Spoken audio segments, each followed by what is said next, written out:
Hi everyone, welcome back to the weekly politics show after a sort of like a long break. I'm Councillor Puru with co-host Councillor Andrew Wood on Relax Radio. So we're going to do a rundown of what's been happening in terms of Tower Hamlets politics. First section, the Labour selections are over. So Labour have fielded their full squad, so to speak. On the back of that, Aspire have also fielded their full squad. So Andrew and I are going to go through a squad analysis, so to speak, with all the interesting players, the interesting background. And then moving on, we're going to talk about interesting battlegrounds in terms of the election, with particular, like, for example, the Isle of Dogs is interesting. All along the riverside, I think there's going to be some interesting battles. So Andrew and I are going to go through the key battlegrounds. And then in the third section, after the break, we're going to talk about the Spitalfields and Banglatown, Brick Lane. So it's in the news again. Andrew did a motion on the neighbourhood plan. Just get feedback from Andrew, how that went. And then a few days ago, the High Court has accepted an application for a judicial review on the controversial Truman Brewery planning application. So we're going to go do a run through that. Then after the break, we're going to discuss air taxis in Canary Wharf. So there's a possibility of an air taxi helipad or station. So Andrew and I are going to talk through that and what that means for residents in Tower Hamlets. So we're going to go straight into a break. After the break, we're going to go straight into squad analysis, Labour versus Aspire.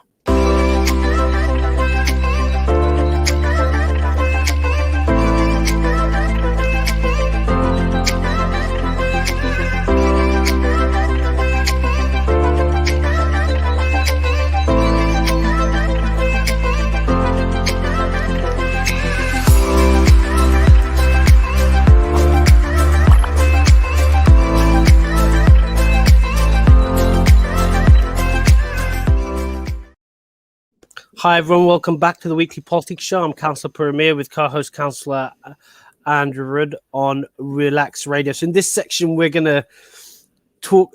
A lot of things have happened during the Christmas break. The Labour selections are over. Plenty of blood on the floor, I think, so to speak. Plenty of blood that's been spilled. Plenty of casualties. Interesting results. So Labour have fielded their full squad, so to speak, and off the back of that, Aspire have fielded their full squad. So and Andrew's got the full list of that as well. So let's run through Labour first. So I'm just going to give background to viewers and listeners. So the Labour Party has an internal primary selection process. So it's a democratic process where members get to choose who their council candidates.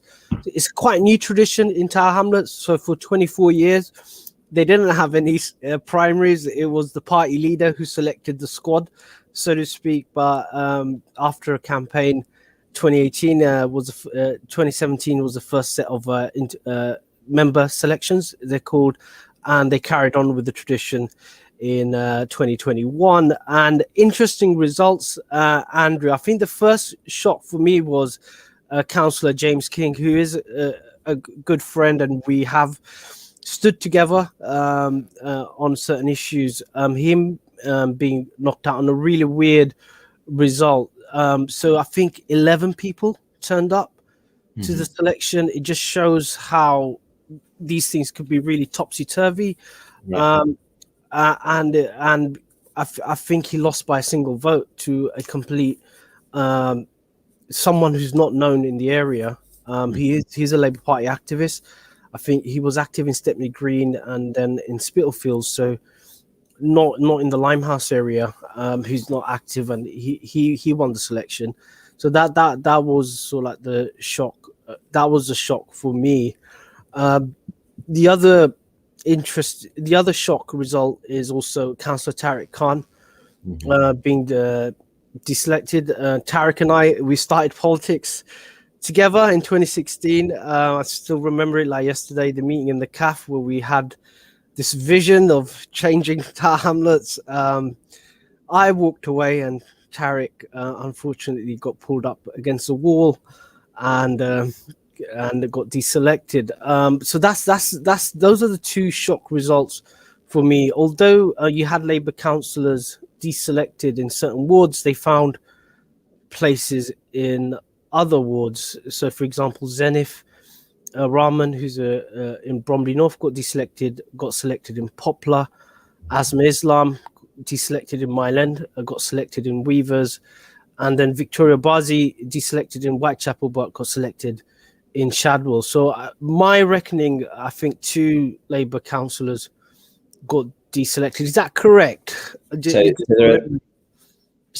done a spreadsheet, as I always do for these things. So of the 40 Labour councillors today, 18 no change. 4 of them are moving wards, as you were just talking about. And then sort of 18 of them are either retiring or plan to retire, like yourself, or were not reselected. So that's, again, a big change, and also a lot of... and I remember saying this 4 years ago. One of my concerns then was, we're losing a lot of very experienced people. So we're losing people like Candida Ronald, Danny Hassel. These are people with a lot of experience. So that does mean there's going to be a lot of new people, whether they're Labour candidates or Aspire or other parties. We'll find out in May.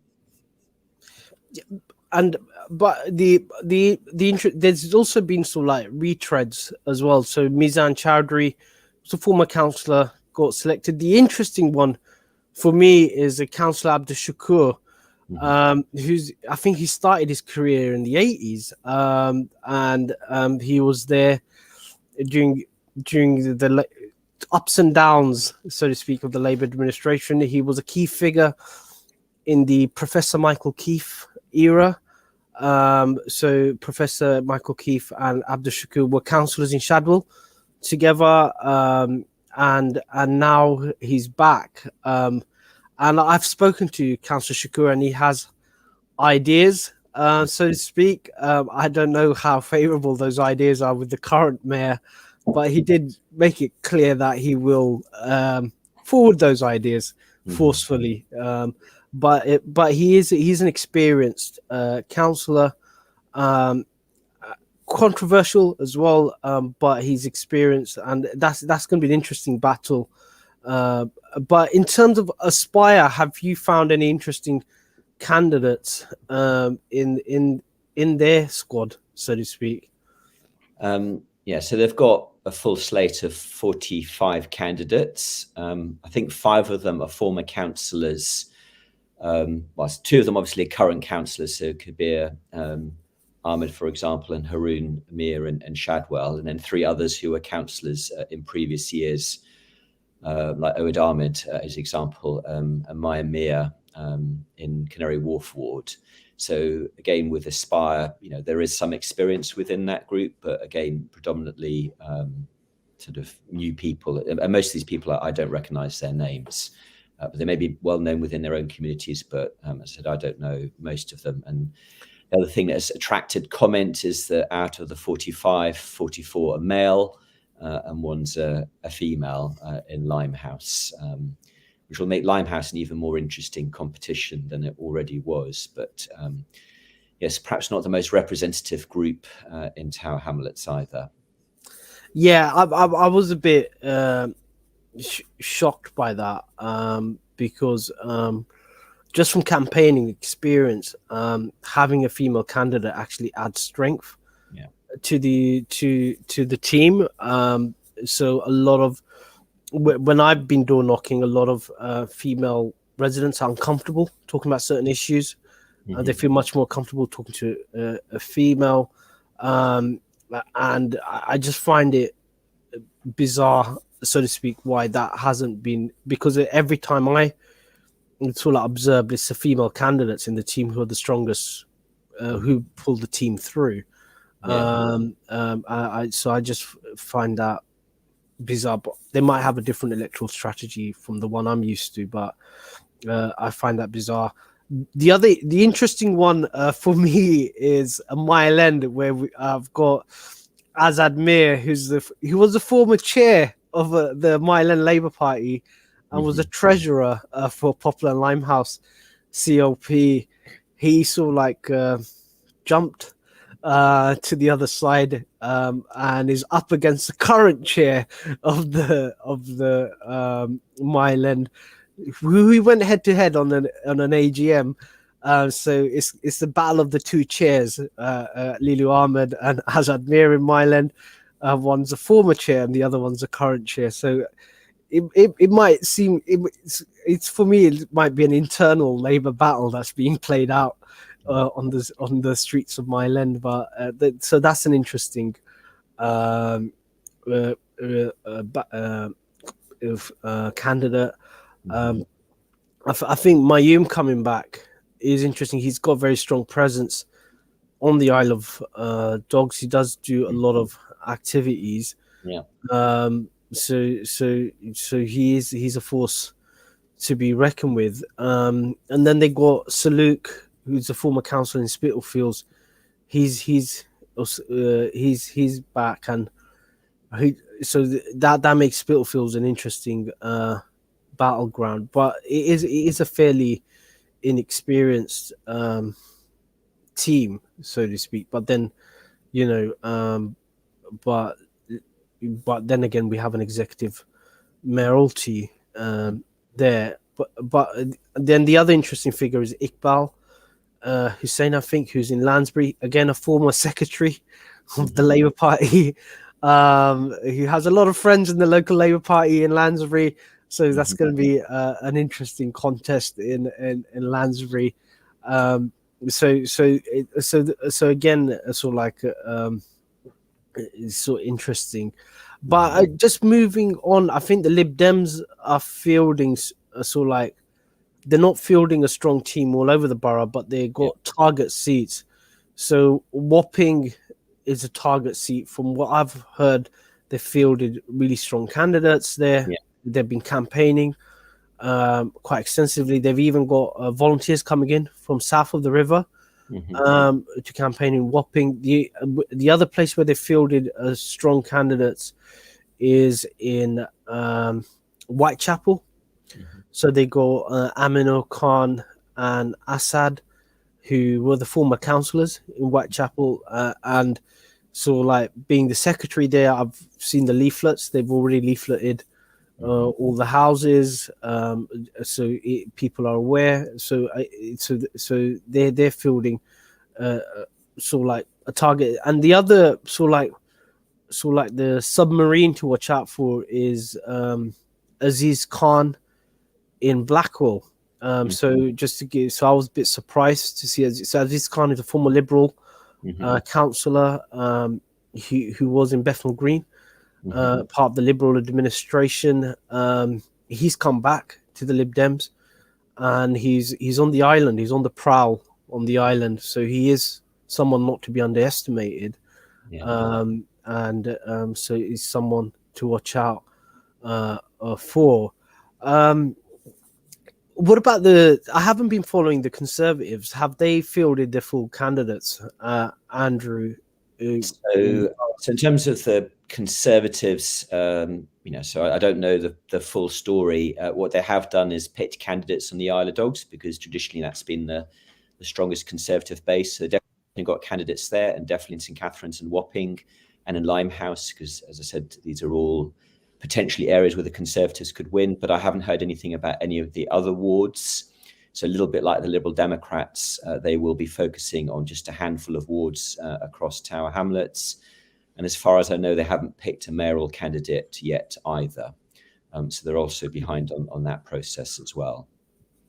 Well, I think the interesting candidate I found Lib Dems is is it D'Souza, the lady who stood last time in Blackwell and Cubic Town, who's been the Conservative, D'Souza, So I find her a strong candidate. She's been campaigning consistently on social media. She does run a Facebook concentrating on ASB and crime in the area. So that's the interesting candidate, because it's just the method of deep organizing. So like picking candidates a long time beforehand and then allowing them to embed themselves in the local community a totally different approach from the Labour Party here in Tower Hamlets. Traditionally, Labour Party elsewhere, they pick their candidates about a year ahead, allowing the candidates to embed themselves in the local area. For whatever reason, in Tower Hamlets, we're near the end of the line. For me, I just don't understand that logic, but it is. But what that means is the candidates are thrown in. A lot of them don't even know the areas. And it's just up against time. I've been advising new candidates, and I said, look, you don't have enough time. You just have to, we don't have the luxury of voter registration. You don't have the luxury of going and registering. You just have to look at the data, look at who votes consistently, and you just have to do a targeted campaign because you just don't have the time to run a proper campaign. But that is, we're going to go straight into a break. After the break, we're going to look at interesting battlegrounds, including Andrew's Canary Wharf. So after the break, it's a Mexican standoff, as far as I understand. But we're going to go straight into a break. After the break, we're going to look at interesting battlegrounds.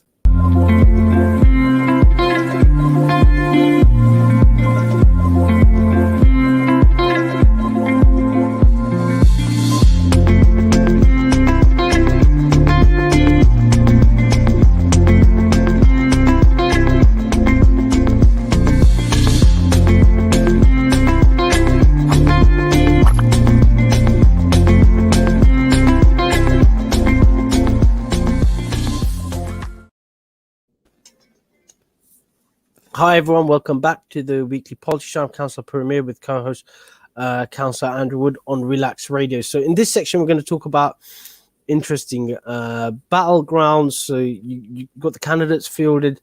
Tower Hamlets isn't homogenous, as you can see from the way our previous discussion about the Lib Dems and the Conservatives focusing their resources in certain parts of the borough, which creates an interesting battleground. And the first one for me is interesting is Canary Wharf, Andrew, your stomping ground, because you've got Mayum's back. I was under the impression that he would stand in Blackwall, where he lives.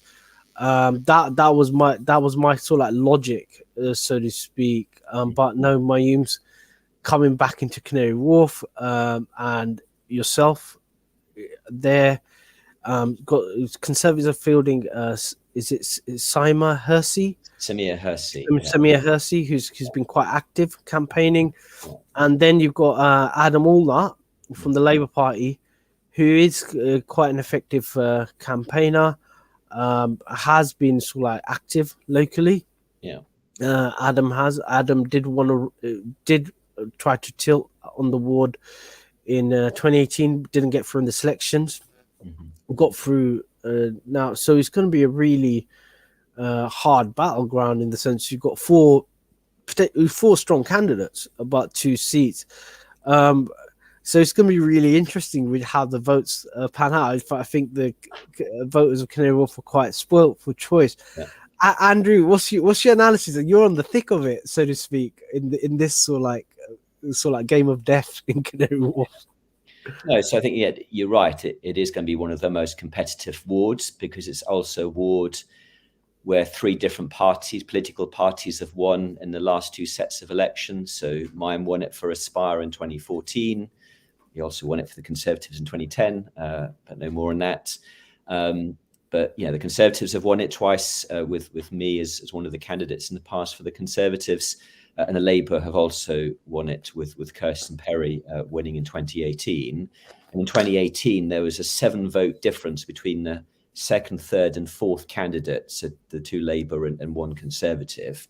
So, yes, it is a very competitive ward. And I'm an independent, won't have any party support and all the rest of it. So that will also add something new to the mixture as well, and it'll be a test of whether people vote for people they know or whether they will vote for the parties that they normally vote for.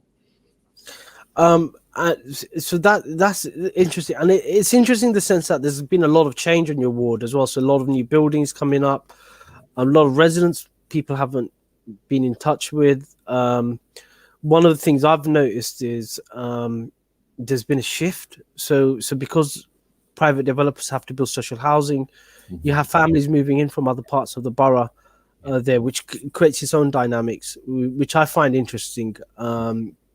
So it's interesting. The other key battleground I find interesting is Wapping, which is again is a sort of like a three-way Mexican standoff.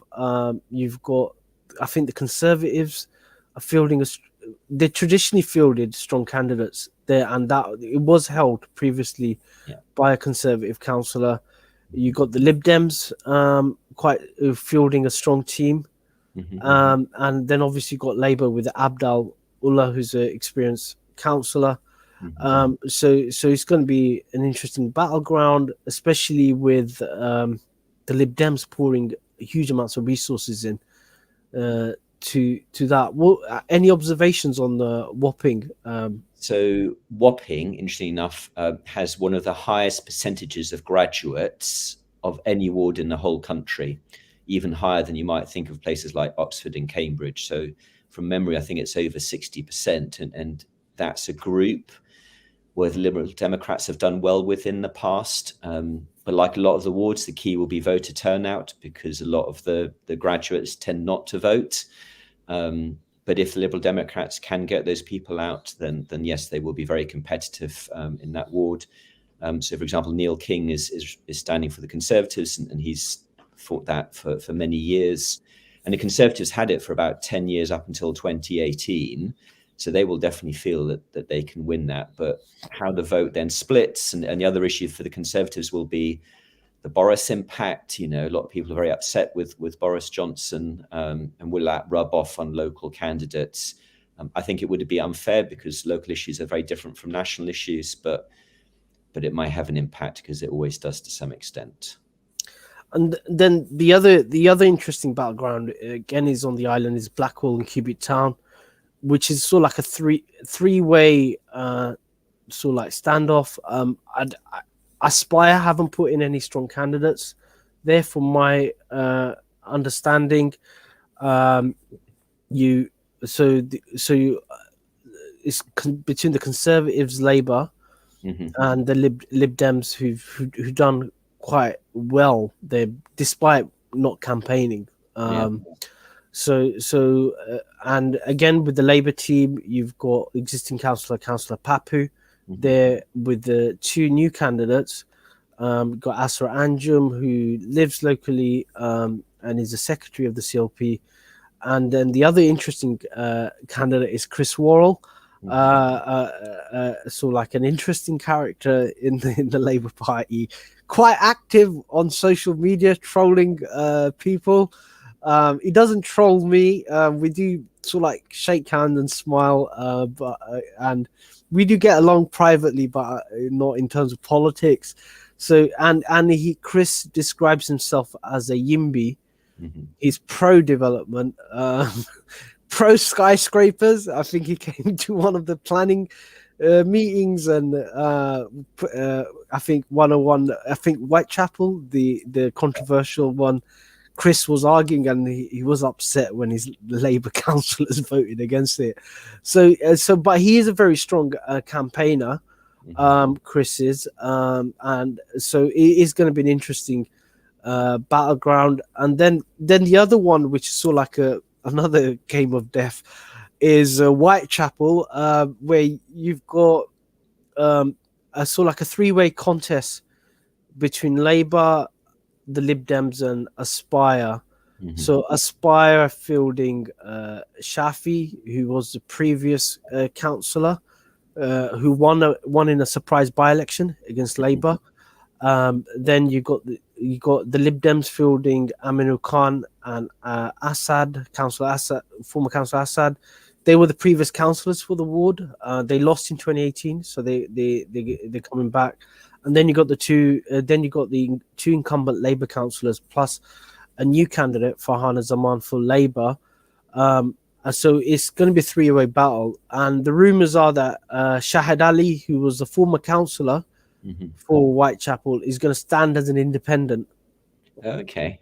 So he's going to stand as an independent. He just is. So it's gonna it's you just don't know which way things are gonna go, with Shahid Ali in the mix in the background lurking away. At least it'll be fun. So Yeah. yeah. So Labour are launching the campaign tomorrow. So it's going to be a fun place. Any other, so like all of those are sort of like along the riverside, so to speak. Well, so adding to that, Limehouse will be interesting, I think, because I was, as you said, I was very surprised with James King being deselected. I wasn't expecting that at all, and my assumption is that he was going to win again because he's done a decent job and he's been a good councillor. But with him going and this new candidate, I think David Garside for the Conservatives will be hopeful because he's very well known locally. And also with a female Aspire candidate, that could also make things interesting against an all-male opposition. And then in Island Gardens, on the Isle of Dogs, you've got Councillor Peter Gold and Councillor Mafida Buston kind of competing, and they'll both have their sort of runners up. And I think Mafida may be vulnerable. I heard that she only barely scraped through the reselection process, so that may also be a very interesting competition as well in Island Gardens. But I think and then sort of going up North Weavers, because Kabir Ahmed only just won that seat a little while ago. Yes, I think that will be an interesting competition as well in Weavers wards. So the only areas where I expect pretty much Labour dominance is Bow East and Bow West, because it's basically the existing team who are standing again, very strong, very good candidates. So I think Labour are pretty safe up there, but in some of the other wards, I think it will be a very interesting competition. I think the other issue is the livable streets effect. So I'm hearing sort of like chatter in St. Peter's ward. I think they've renamed it. Is it Bethnal Green West or East? I still got the two confused. Yeah. What's even more confusing is that even though the council internally have changed everything, the Bethnal Green East and West, the councillors on their Twitter feeds, for example, still use the old names. So that transition hasn't been managed very well. So we'll go with St. Peter's for now, and until we get the memo. So St. Peter's is interesting in the sense where I was talking to Labour Party members there. They do think that livable streets is going to have a massive impact. Yeah. So they're kind of nervous on that, especially with sort of like the two Aspire candidates that being fielded. So the way the ward works is there's a big, massive estate, the Collingwood estate on the south side, and both of those Aspire candidates come from that estate. So they more or less, have a lockdown, so to speak. And then because of the livable streets on the north part of the ward, there's discontent. It's sort of like gives them the avenue to grab those votes at that end, which makes it very difficult for Labour, so to speak. I think Kevin Brady is a very strong campaigner. Kevin's been running a strategy, just looking at it, of sort of like going into the green vote. So there is a very strong green vote at the north, where I think there's a housing co-op along the canal. So I think Kevin's sort of like as an existing councillor has been using that strategy, and the other new candidate, Kevin McKenna, in Weavers, has been adopting that same strategy as well in terms of his local campaign of reaching out to the green votes. So that's why both of them have taken a very strong view on livable streets, pro low traffic neighborhoods, against the grain. And it'd be interesting to see whether that approach works out electorally, so to speak, that you can have discontent in your sort of like core vote in exchange for sort of like votes from the Greens. See whether that pans out. Any other observations, Andrew? No, so I mean, in terms of that Green vote, so my understanding, not confirmed, is that the Green Party won't be standing a mayoral candidate on the basis that basically they want John Biggs to get re-elected. So the question will be is whether the Green Party stand candidates in all of the wards, because as you just said, in that ward, the Green Party did very well in 2018. I think they've got about 700-800 votes. So they're definitely, if they don't stand, that would help probably the Labour Party. So that would be interesting to see what the Green Party kind of do as a result, and whether they stand in all of the wards like they didn't do it entirely in 2018, but they did stand in lots of wards then and did well. Yeah. So that it's interesting. So this isn't the end of it's a sort of like a running commentary from me and Andrew. It's going to be an interesting election campaign. So this is the kickoff, so to speak. So anything interesting happens on the campaign, we'll endeavour to be the first to give you the analysis. But all the way through to May is going to be an interesting campaign. But we're gonna go straight into a break. After the break, we're gonna discuss the Spitalfields of Banglatown, the Brick Lane area. Two interesting developments. There was a debate on the neighbourhood plan.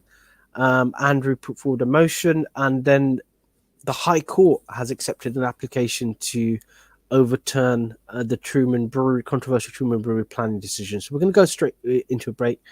After the break, we're going to go into sort of like Spitalfields and Banglatown neighbourhood plan and the Truman Brewery judicial review.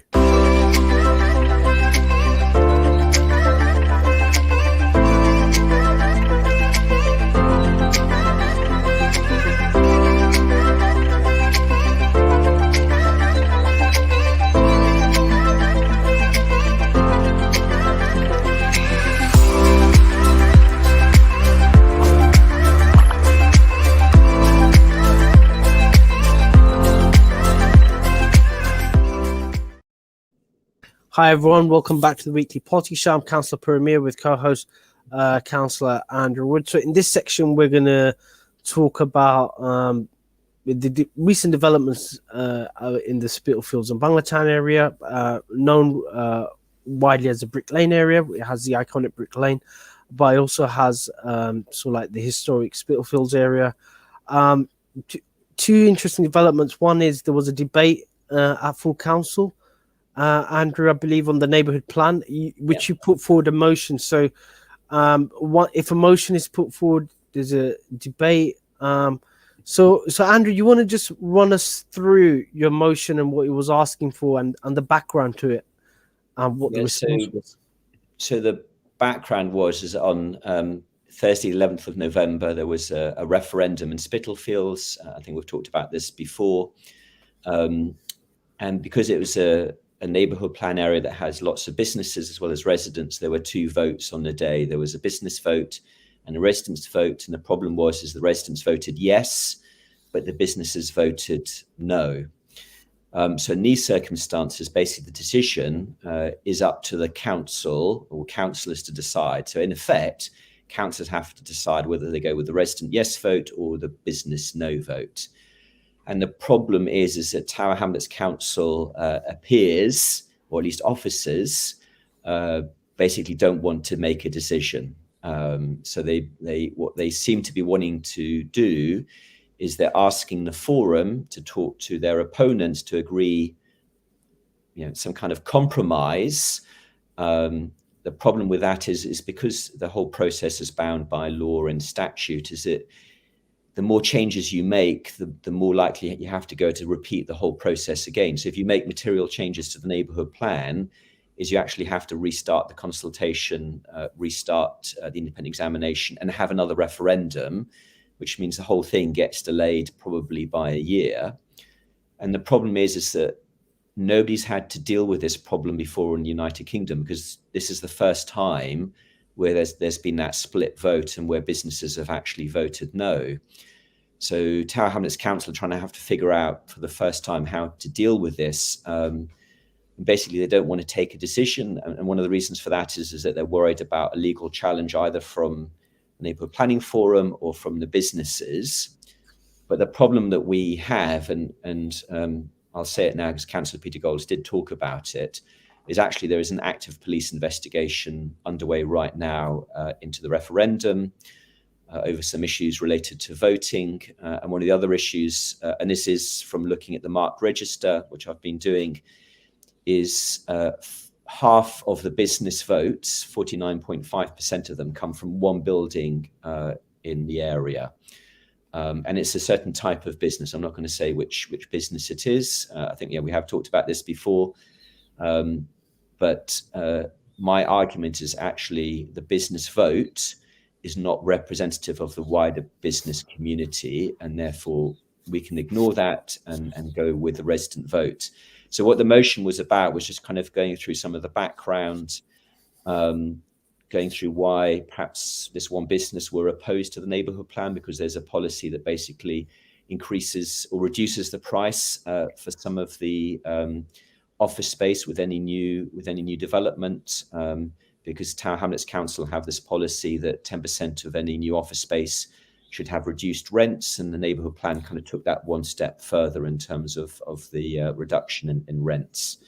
And the other thing that we were concerned about is, I think, some councillors making decisions based on personal issues or personal opinions about people involved in neighbourhood planning forum rather than on the policies.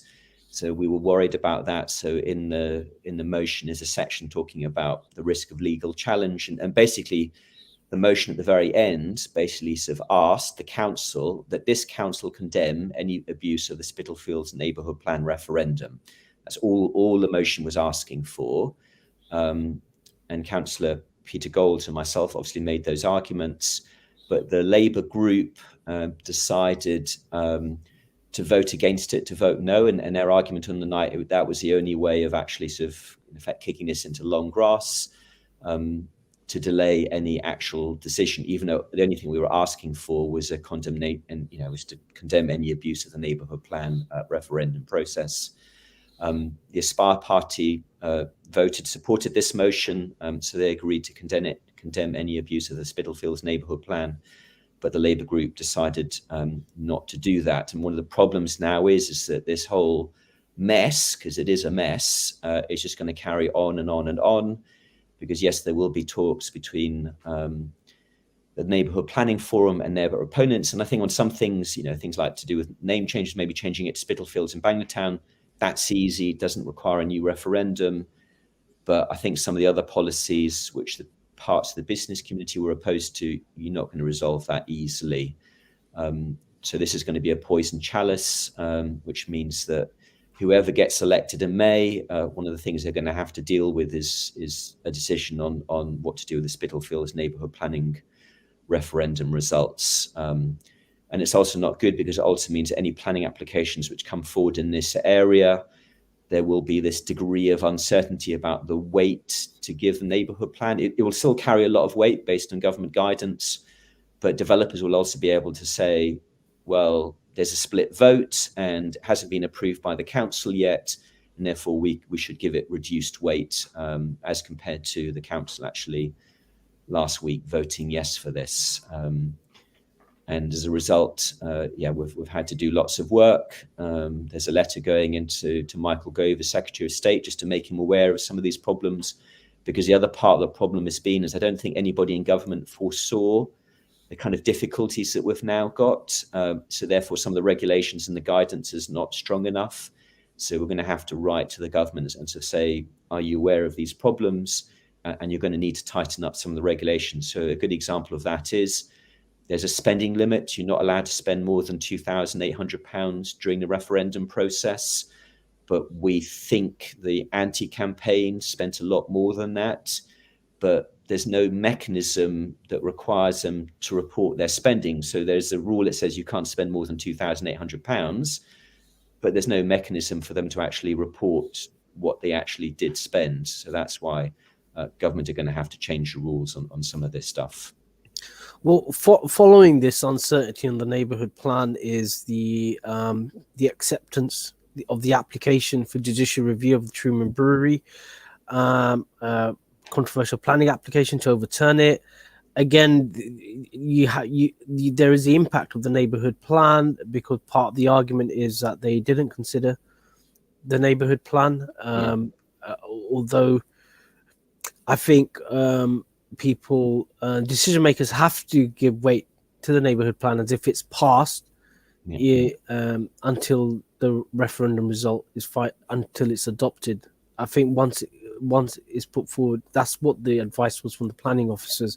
So again, it seems like the issues around Brick Lane or the city fringe in general is going to become an election issue. What that means is the campaigners will be campaigning to raise the necessary funds. So one of the issues that came up was that Tower Hamlets Council has asked for a £40,000 cap on costs. So the campaigners have to have £40,000 ready, so to speak, and usually it's a £10,000 cap. So the campaigners feel that's maliciously done by Tower Hamlets Council, or pressure being put on by Tower Hamlets Council by the Truman Brewery to prevent them from going ahead with the court case. But they're determined to raise the necessary funds to actually see it through. So it's gonna rumble on. The other issue is talking to the campaigners. They're interested in doing a hustings on the a mayoral hustings, just to talk about the issue. So you've got this live issue of a judicial review. You've got the neighbourhood plan, which is another live issue. But then you've got a wider issue of how we do regeneration in inner city London, because a lot of people feel that the current approach adopted by Tower Hamlets Council, which is pro development, is, I wouldn't say it's pro development, I would say it's pro developer, not development, where the developer shoves all the costs onto everybody else is not working, and people are looking for an alternative. And you're facing those same issues on the island as well, and it might be the issue in the election. I know the Labour administration wasn't happy with the High Court's decision to accept the application, but yeah, look, we have an independent judiciary, guys. So get with it. This makes the whole environment messy, even more messy than it already is. And I think, part of the problem with the council's view on development, especially for Brick Lane, is it sort of sees it almost purely in economic terms. And obviously the economy is very important and jobs are very important, but there's a wider debate to be had. And we haven't really had those debates, and in part because I've had to spend lots of time, looking at the marked register for the business vote and sort of working out who did what vote, which is not a productive use of time. And then having to produce this motion is not productive, because it's not moving forward or having the arguments about what should the future of Brick Lane actually be. And we do need to have that, and maybe the mayoral process is one way of doing that. But yeah, when the Isle of Dogs has lots of issues, the big issue we've now got is kind of fire safety issues. So all of these tall buildings with single staircases. So that's the big issue on the island right now, plus a bunch of other things. So I was quite surprised that the Labour group decided to vote down your motion. Normally they put an amendment on these things. Were there any discussions? Did they try to discuss it with you, or was it just you were just told they're going to vote against it on the day? Only in the debate did we find out that's what they're planning to do. And there was no amendments, which actually made us think that they might, because we very deliberately, all we were asking for them to do was to condemn any abuse of the neighbourhood plan process. Nothing beyond that. So we thought that was a pretty simple ask. But I think because the council decided they don't want to make any decisions right now, therefore no vote in effect was the same as not making a decision on this. But that does mean that, yes, it will just drag on and be another distraction like a lot of other things, which doesn't allow us to move on. So, well, it is going to, it might be the issue of the election. I know the campaign is, we need to raise the money to take Tower Hamlets Council to court. But So it's going to be there. They're not the campaign's not going away, and the issue's not going away. Contrary to the wishes of the current administration, we're going to go straight into a break. After the break, we're going to discuss a sort of like potential helipad for air taxis on the in Canary Wharf. So Andrew and I are going to have a discussion on this sort of like a vision of the future of how public transport could be in Tower Hamlets.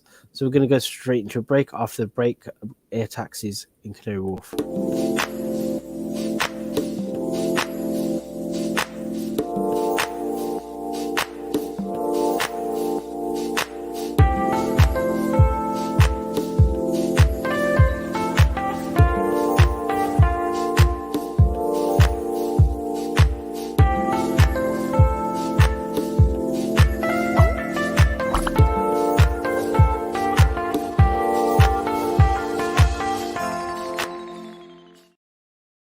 Hi everyone, welcome back to the Weekly Politics Show. I'm Councillor Puru with co-host Councillor Andrew Wood on Relax Radio. So in this final section, we're going to sort of have a light discussion, a difference from the heavy discussion we've had on the issue of a potential helipad on the Isle of Dogs in Canary Wharf to facilitate air taxis. So this is something that you've picked up, Andrew, and I've read it sort of like a few weeks ago on a British company getting a massive contract to supply Japan with air taxis, and it seems like that is the future. And recently there was news about sort of like air lithium batteries, so they got their battery densities much higher, which allows long distance air travel, potentially could allow long distance air travels and quieter air travel. So Andrew, fill us in on the details. Are we going to have this sort of like futuristic helipad in Canary Wharf, and are we going to have sort of like all these air taxis in the air? So this helipad, I actually live next to it, so obviously I have a sort of personal interest in this as well. So there is actually been for about 40 years now actual helipad with normal helicopters operating from it. Not that many. So a lot of people actually don't realize it's there. But a new operator has taken over the lease, and it's a company called skyports.net. And they describe themselves as a mobility company developing and operating landing infrastructure for the electric air taxi revolution. So the new thing, and we don't have them yet in the UK, because they're still being developed, is this idea of kind of electric air taxis. It's sometimes called eVTOL. So basically, it's like a helicopter, but battery powered only. And they normally have lots of kind of rotors. And sort of the big difference with helicopters today is, in theory, they'd be much cheaper to operate. And in theory, and there's some arguments about this, and we need to find out whether this is true or not, in theory, much quieter. But if you look at other countries, so to Dubai and Singapore, for example, they seem to be really keen on this idea of basically having a new form of transport. So this wouldn't be necessarily for short journeys. So this wouldn't replace the bus network or the underground network in London, but for kind of perhaps longer distance journeys that perhaps you might use trains for today or cars, is that you actually might use these electric air taxis. So for example, there's another British company called Vertical Aerospace, and on their website, they actually say to get from Canary Wharf to Heathrow Airport would be 13 minutes flying time. If I wanted to make that journey today by public transport, that's like 1 hour and 19 minutes by comparison. So obviously it's going to cost more, electric air taxis. How much we don't know yet, but there is a real potential. And I know people have been talking about this for decades. So this kind of promise of kind of like, of air taxis has been something that people have been talking about for decades. But what is really interesting is that there are just so many companies out there, and there's a lot of money being invested in this idea, and lots of companies really active in this idea. So it is entirely possible that from around 2025, that we could have operating from the Isle of Dogs this electric air taxi service. And then if it were to work, where else in Tower Hamlets would you then put these landing pads? So it's entirely possible that other parts of Tower Hamlets that we might need to be building at some point in the future, these electric air taxis, so that people can get to the airport or go to Cambridge or wherever that they want to go to, because actually it's competitive to do so from a price point of view. And because they are electric, you don't kind of have the same noise and pollution issues that you've got with helicopters today. But there's so many things still needing to be done in terms of regulation. So the UK, even if the technology was ready today, and it's still, a lot of these things are still in development, is kind of how this would work, how you'd control airspace, insurance, all of that kind of stuff is still completely up in the air. But this company has bought the heliport, or at least the lease here, to start gaining some operational experience of what it's like to run normal helicopters here, because that hopefully in 3 years' time, when they start running the electric air taxi service, they have some experience of how to do that. So potentially, this could dramatically change transport options in Tower Hamlets in the next 5 to 10 years, but we'll see. But yes, it could be very exciting if the technology works as advertised. Well, my understanding is it's targeted at the business traveler. So just looking at the contract that was the British company got for Japan, the idea is that as a business traveler, you just get off the airport, instead of sort of like using public transport, you just get onto the air taxi and it'll take you to your desired business location, and that's the kind of convenience. So the idea was the hubs were going to be around the airport, and then you have various hubs in various business districts. So Canary Wharf there's a logic behind having one in Canary Wharf, in the sense that you could envision someone landing in Heathrow, going through passport control and everything, and then straight into an air taxi, and within half an hour they're there for a business meeting, and then back again, so to speak, back on the flight. So it'll just create interesting dynamics, and you're going to need the infrastructure as well to build around that, which again interesting. And off the back of sort of like transport in the Isle of Dogs, Canary Wharf, the new station's been handed over. So again, that's going to have an interesting impact in terms of connectivity. So again, it's sort of like we just don't know what the long-term impacts are going to be. And Andrew, is this something that, so you've done the sort of like the local plan in terms of the Isle of Dogs? Is this something that you sort of like thought about, or had discussed about, like the impact of future transport or etc., and how that impacts on the residents' quality of life? Yes, I mean, that's a good question. So in terms of the current Tower Hamlets Council local plan, I'm not sure it even has the word helicopter in there, even though there is an existing helicopter pad here.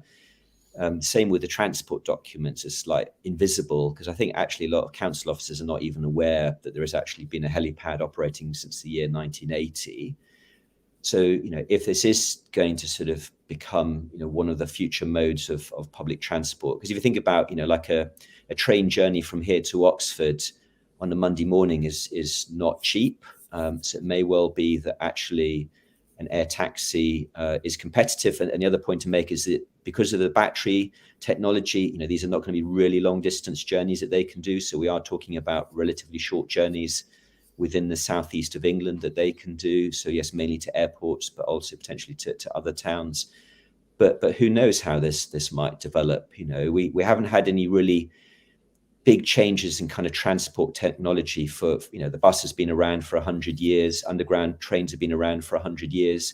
The only really new thing are like electric scooters, but they're kind of a little bit like bicycles in terms of their impact. So potentially this could be revolutionary. So that's one of the things that politicians and planners are going to have to start thinking about, is if this does take off in the next 10 years, how do we adapt to it? So, for example, in Sao Paulo, Brazil, a lot of the tall buildings have on their roof helicopter landing platforms like we have at the Royal London Hospital. Do we do the same here? Or do we sort of, I don't know, because nobody's had those kind of conversations yet. But, if we do write a local plan or a new one, because the council have, I think, set aside some money to start writing a new one, is a time period when that's operational will be the time period when this technology, hopefully around 2025, will become functional and will start working. So we're going to have to start thinking about these issues. And the same for the Mayor of London. The Mayor of London is going to have to start thinking about this issue as well. Is this something that you're going to incorporate in your manifesto or talk about in your manifesto? So, Andrew, my understanding is, as part of your mayoral bid, you're developing your manifesto. You've asked people for ideas, just to understand what the issues are. How is this something you're going to incorporate, and how's this process of sort of like a collective manifesto coming along? Just to give us an update. Yeah, so it's sort of so I'm mainly for now using Facebook because that's the main tool I've got. So I set up a new Facebook group called A Vision for Tower Hamlets, and basically what I'm doing, and other people can join in this as well, is I kind of post a question. So, for example, this morning it was a question about e-scooters, which is the other new technology for transport, and how that might work. The mayor of Tower Hamlets wouldn't have control about whether to legalize them or not, but there's things that we could do locally. So, for example, if they are legalized, I've seen in the City of London, they've set aside like special parking bays for e-scooters. Do we do that as well? So do we go around Tower Hamlets and sort of saying, rather than just park these electric scooters, these rental ones, wherever you want, actually we're going to encourage you to park them in these kind of set aside places. Do we actually build more cycle lanes? Because my view of cycle lanes is I have doubts whether enough people are going to cycle to justify their usage.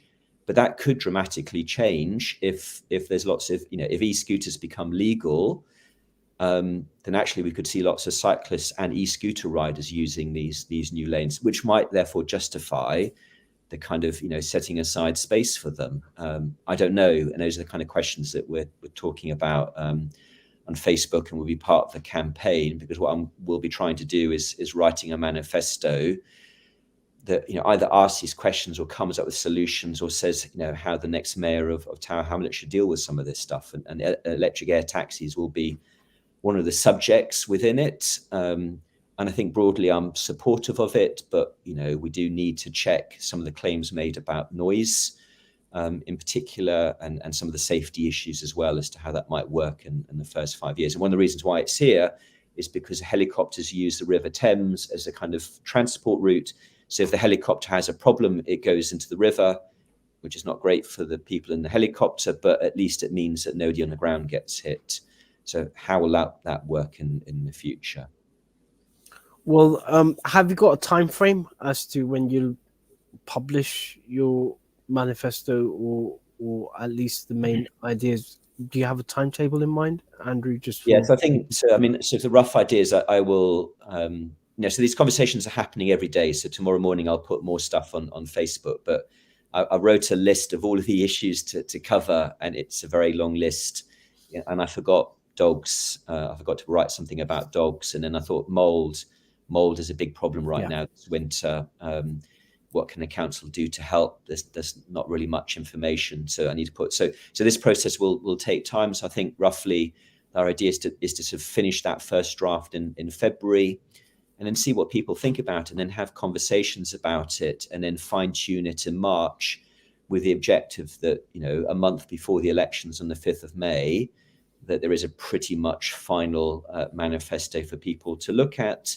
And then say whether they like it or not. And then the idea is, if they like those ideas, and you vote for me, because that's how you encourage everybody else to adopt those ideas. If I get elected as mayor, then I will enact those ideas. If I don't get elected but get lots of votes, and hopefully that will encourage whoever the next mayor is, sort of say, well, Andrew got X number of votes with these ideas. Maybe I should have a look and borrow some of them. Understood. Well, we're looking forward to the debate, so to speak, and any contribution is welcome in terms of providing relief from what we have currently. So we're coming to the end of the show. Is there anything viewers and listeners should watch out for in the coming week, Andrew? So, I mean, the big issue in the next sort of month, other than the elections, is the budget process. So next week, we'll see that the capital budget, which hasn't been published yet. So that's normally for 3 years. That'll be very interesting to give us a clue, for example, on St George's Baths. If the council is serious about rebuilding that, then there will be some money set aside in that capital budget. So if it's not in there, that will also be a clue as to what the council are thinking about some of those big issues in terms of capital spend. Cool. Well, thank you everyone for watching the weekly politics show. We're slightly overrunning, but thank you again. So I'm Councillor Puru with co-host Councillor Andrew Wood. Thank you for watching. Bye-bye. Bye-bye. Bye.